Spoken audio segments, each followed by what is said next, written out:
LeBron James is unhappy with the Lakers. We know that. The weird passive-aggressive statement put out by him and his agent, him possibly wanting a trade, being overshadowed by Luka, but none of those are the real reason why things have gotten so weird between LeBron and the Lakers. The actual source of all of this is because in his over 2 decades of NBA basketball, LeBron has never been in a situation quite like this. For most of his career, LeBron has been the most powerful force in basketball. His off-the-court superpower has been his leverage. He's always been able to force teams to do what he wants to do on his timeline, essentially taking control of the team because they were so afraid of the leverage he had over them. And that leverage is, of course, him just leaving, as he's done many times. The threat of LeBron leaving your team was such a strong motivator that at each of his 4 stops in the NBA, he has been essentially in complete control of those franchises, including with the Lakers. Signing shorter contracts, having player options, making public statements, making it clear he always has options in free agency,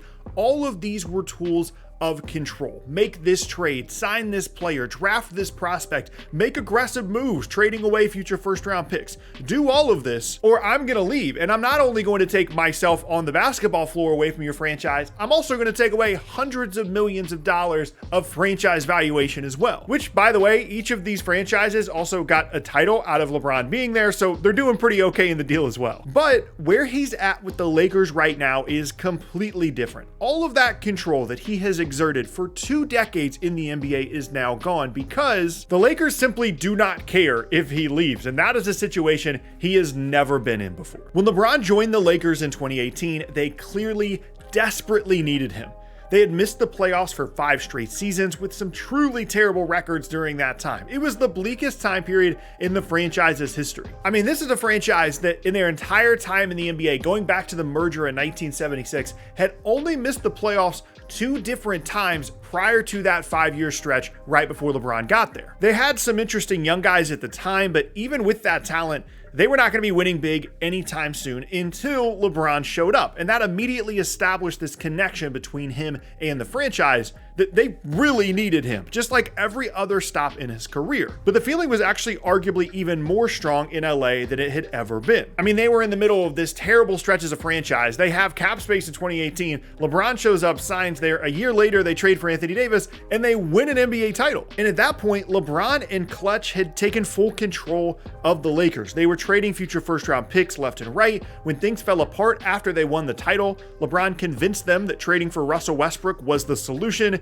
He had influence over the head coach position, the roster, but then things started to shift. They weren't as aggressive, making these kinds of LeBron-style all-in moves. Then they traded his clutch buddy Anthony Davis to the Mavs for Luka. Because, I mean, duh, it's a great trade, but still, that was clearly a departure from the LeBron-run Lakers. Despite the amazing value for LA, Luka was just not a good fit alongside LeBron and left their roster around him in a strange spot. And you know what they did immediately after trading for Luka? Start trading away future assets to make him happy. The fact that they didn't want to trade future first-round picks with LeBron around the prior few years, but did it immediately after getting Luka to try and acquire a player type that he wanted, an athletic lob threat big, was a huge sign that the LeBron Lakers were now the Luka Lakers. And you can argue, of course, that that makes complete sense. LeBron and AD couldn't stay healthy, they were getting older. Holding on to those future picks then makes a lot more sense compared to when you have Luka around who secures your entire franchise's future. But regardless of that, the bigger point is, this has just never happened at any of LeBron's previous spots. In Cleveland the first time and in Miami, it was pretty clear what was happening. He tried to force the Cavs to add all these expensive veterans, and they did. And there were some moves that they just flat out refused to make, like the infamous J.J. Hicks and Amari Stoudemire trade that never happened. Then in Miami,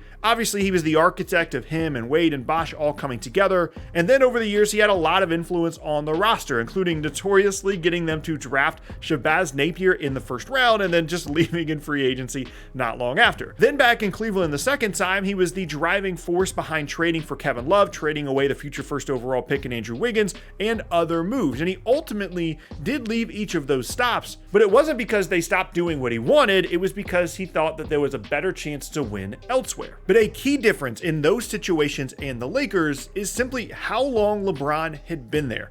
His first run with the Cavs was 7 seasons, then 4 in Miami and 4 back in Cleveland. And he's now going into his 8th season in LA, the longest stretch of his career that he's been with one team, which causes a couple of issues. One, having LeBron on your team can just be kind of exhausting. It's a ton of attention, yes, but also there's so much pressure on you to put together a championship roster, and I think we've seen a bit of fatigue within the Lakers from that the last few years.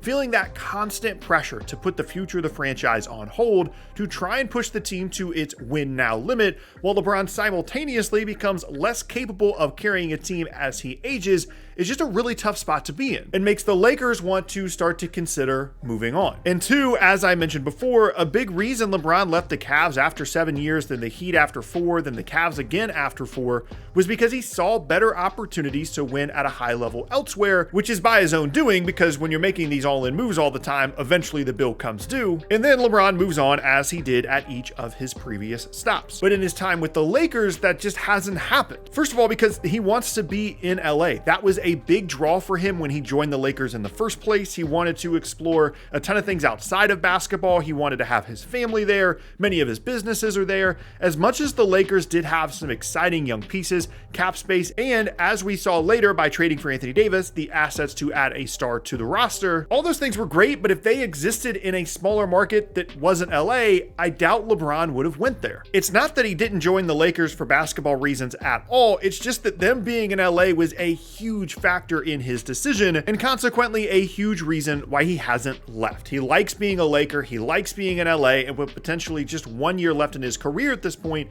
leaving just didn't seem worth it. Another reason, of course, is the NBA is just completely different now compared to when LeBron was jumping from team to team back in the 2010s. The days of teams saving up cap space for a particular summer and hoping that a star or stars decide to sign there are mostly gone. There's less money available in free agency, and it just isn't as viable of a strategy for LeBron as it used to be. Even if he wanted to, there just hasn't really been a point in the last few years where it made sense for LeBron to leave, at least not in the same way it made sense in 2010 and 2014. Like, what was the big free agency destination over the last handful of years that it was going to make sense for LeBron to jump to over just staying with the Lakers? With Anthony Davis alongside him, there was always the promise that the Lakers could compete if they could stay healthy, so the big LeBron free agency speculation just never happened. Until now, when he released the weird statement, all these rumors were flying, and LeBron actually had the chance to leave the Lakers this offseason, but he chose not to despite clearly being unhappy with the basketball situation. In theory, he could have actually gone to any team in the league that he wanted to. Go join back up with Kyrie and AD in Dallas, go to Miami, the Warriors, the Clippers, any team, but he chose not to because, well, honestly, it was mostly about money. LeBron had a huge player option that he would have had to decline to enter free agency, and he wouldn't have gotten anything close to that much money on his new deal, so he stayed in LA, which just makes it that much funnier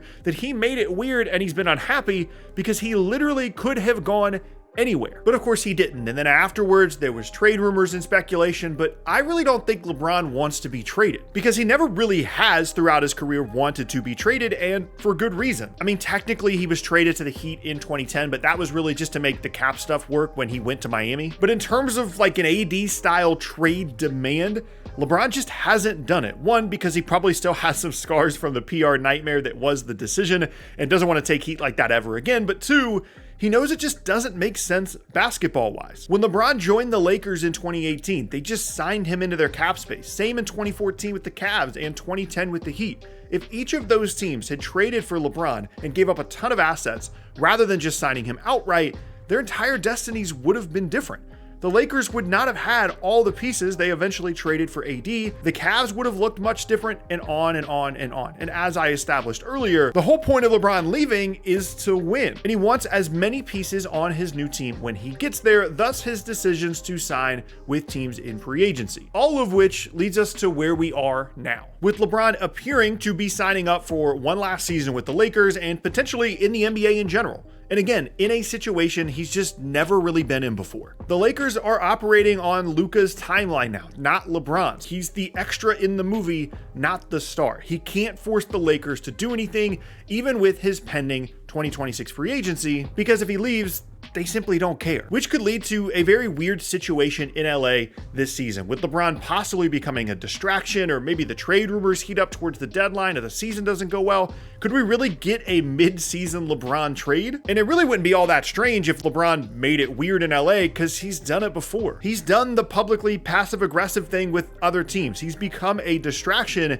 and he truly could have a huge impact on the Lakers season if he wanted to, which sets up maybe the most unique season of LeBron's career. He isn't the main guy, but he's almost on a farewell tour kind of season, but he could still play next year and be a massive free agent in 2026.